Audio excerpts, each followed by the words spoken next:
Chassis is completed.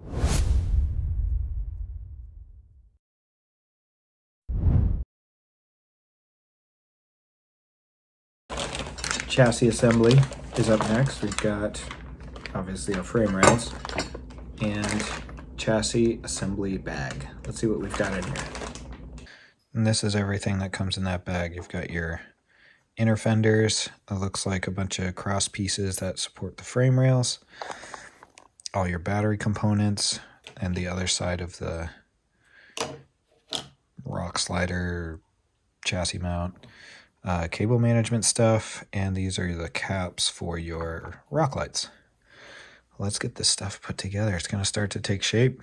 Chassis is completed with these things, fenders, side body, something, infills, whatever they are. It didn't take too long. The reason I'm not showing most of this stuff is because it's really boring. Like, you follow the instructions and it's right there. Now I get to put the transmission in, and then I get to assemble the motor, and this is getting fun. We're into the electronics bag now, which really just has the motor. Let me show you. So the motor, the gear cover, your receiver box, motor mount plate, and this servo horn. The rest of the electronics are in with the controller. What's cool is that they give you a bunch of little holes, so it pushes the motor further away and closer, and you never have to guess with your gear mesh. It's always right.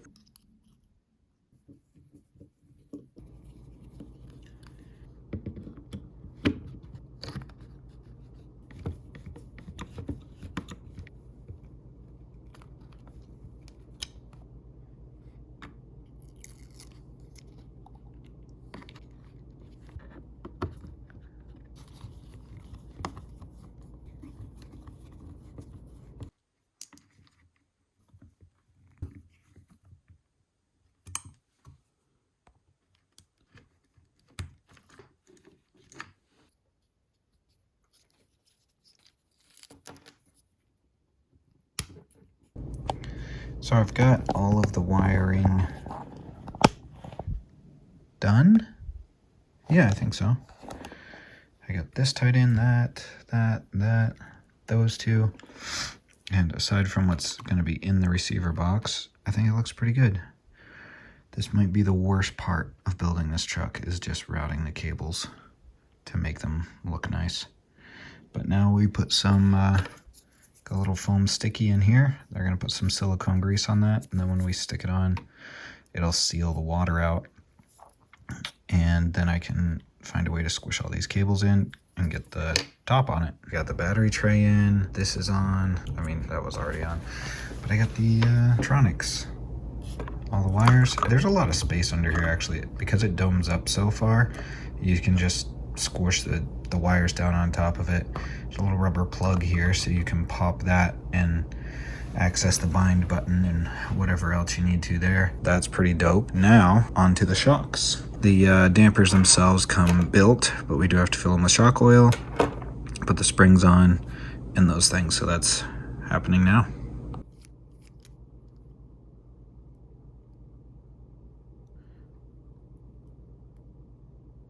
Not bad. They say to keep it about 1/4 of an inch from the top, which I think it is. Oh, when it's fully up. So hard to tell. Stuff is so clear, but I like it. Oh, it's coming out. It's too full. Oh well. Maybe we can do this and suck some of it out.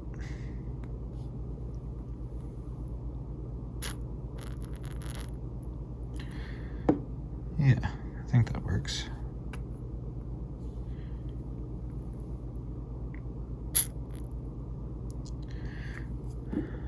Perfect. Here, I thought this whole shock thing was going to take a long time. Nope. Oh, that's cool. As it gets close to the end, it's got like a stopper. I wonder if it's because it's too full. Nope. Yeah.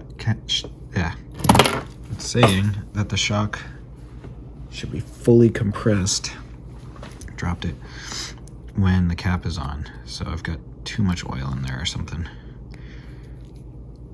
Let's pull that off and try it again. There. Now we put it on.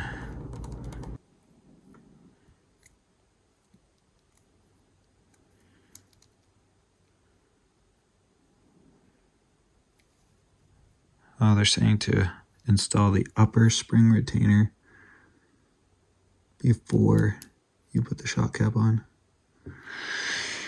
We'll figure this out eventually.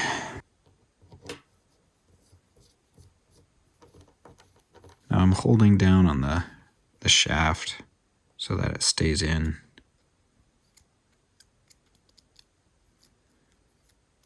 Feels okay. And then the spring will go on like so. Pull that out. Snap this in place. Done. Now we can adjust it. Shocks are all done. Set those aside. And now I've got, well, these screws came with the shock, so I assume they hold the shocks in. Now we've got our links. Let's open up some of these. These are some tiny little ends. I wonder what those go to. Screws, wheel hexes, yeah. Got wheel hexes, a bunch of long screws, 2 of those thick screws. Those probably go to the rear, and these are probably your steering links. That one goes to the servo that connects them, I assume.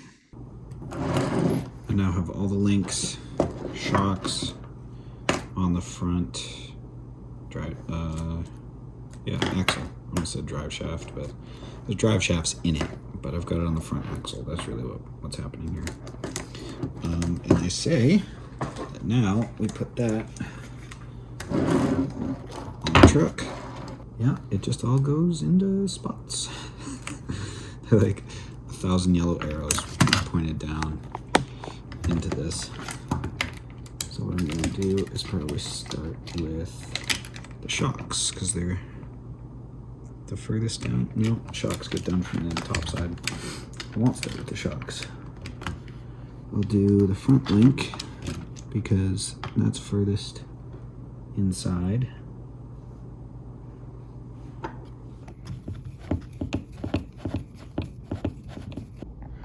Both of these lower links are done. Moving on to the panhard, which is right here. You can see it better there, now that I got the light on. And so that, oh, there's 2 spots for it. I don't know which one I want.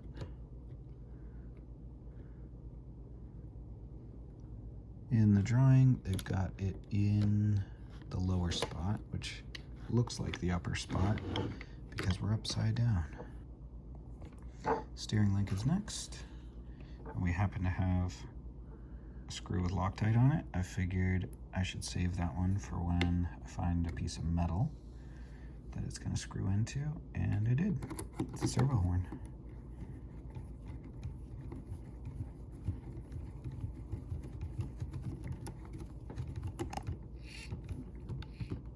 Oh yeah, solid.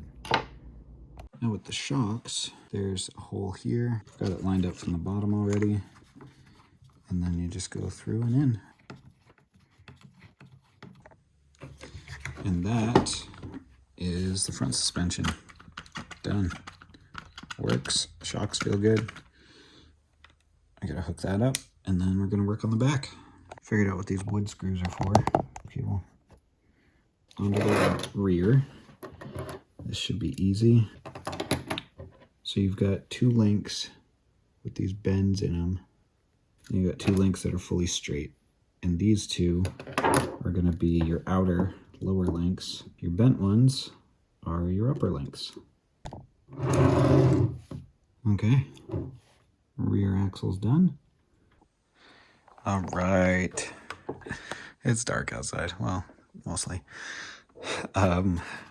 Yeah, we're there. Almost got to hook up some cables, do a couple other small things. It's super cool though. It's like all there. I could plug it into a battery and these things will spin. Hopefully. No, they won't. I don't have drive shafts. Wow, there's more to do than I thought. Now I get to work on the shift cable. We just take the little ball end, we screw it on until the threads disappear, they say. There we go. And what's funny is they don't say anything about the threads of these screws, but they're the only ones that are the right size, and they're the only ones left over. Now I made a mistake. When you look at the bottom of this truck, see the angle of the drive shaft? It's pointed down. It should be level. These belong in those holes, and those belong in these holes. So we're gonna fix that. You can see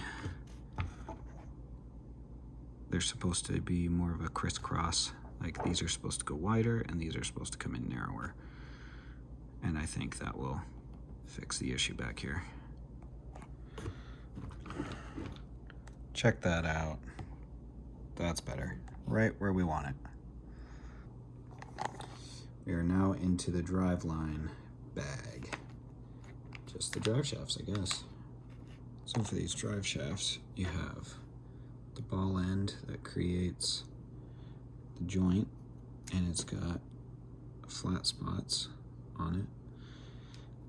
It slides into the outer shaft, and then there's a little screw that goes in the inside, bolts onto the ball end, and locks it together. And I have all of those done. Now onto the joints. Okay, I'm gonna try and show this so that you can see how they go together. This is your ball end, and this is the pin with a hole in the side of it.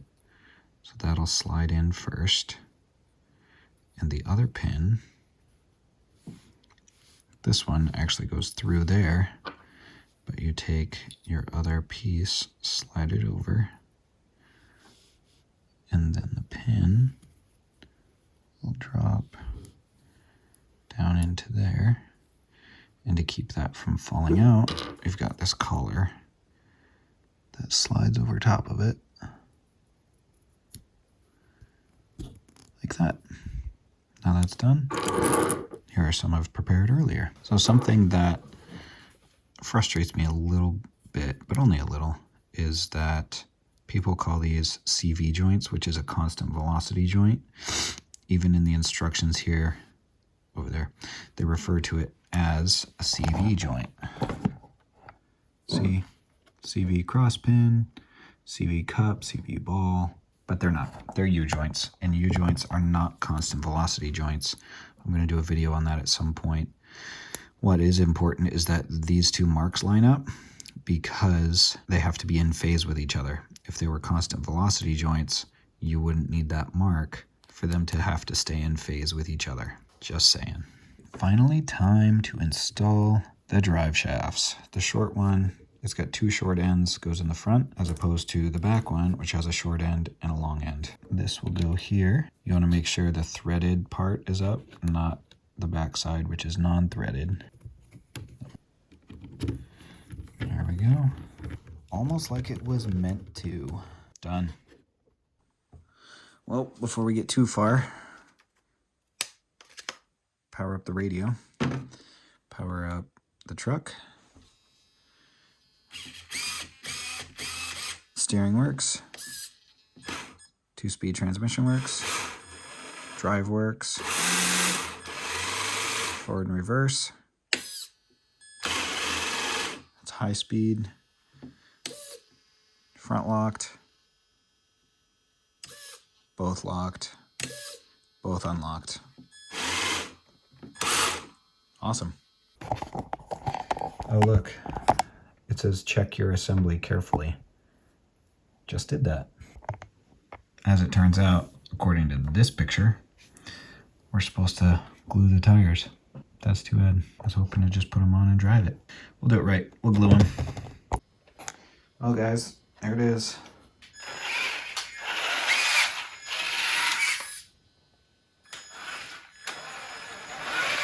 It drives, it works.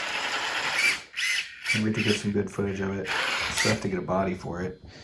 But that was 6 hours and 15 minutes total working on this truck. That's a long time. So I'm a very mechanically inclined person, and it took me almost 6.5 hours, probably actually 6.5 by the time I put body mounts on it and bumpers and stuff. Then that doesn't include like body painting or anything like that. Say I just got a body ready to go. Yeah, so that's a long time. Well, thanks for watching. I am going to do some cool stuff with this truck, driving wise and upgrade wise, so stay tuned. Like when we used to actually tune the TV to watch stations. Anyway, we'll see you later.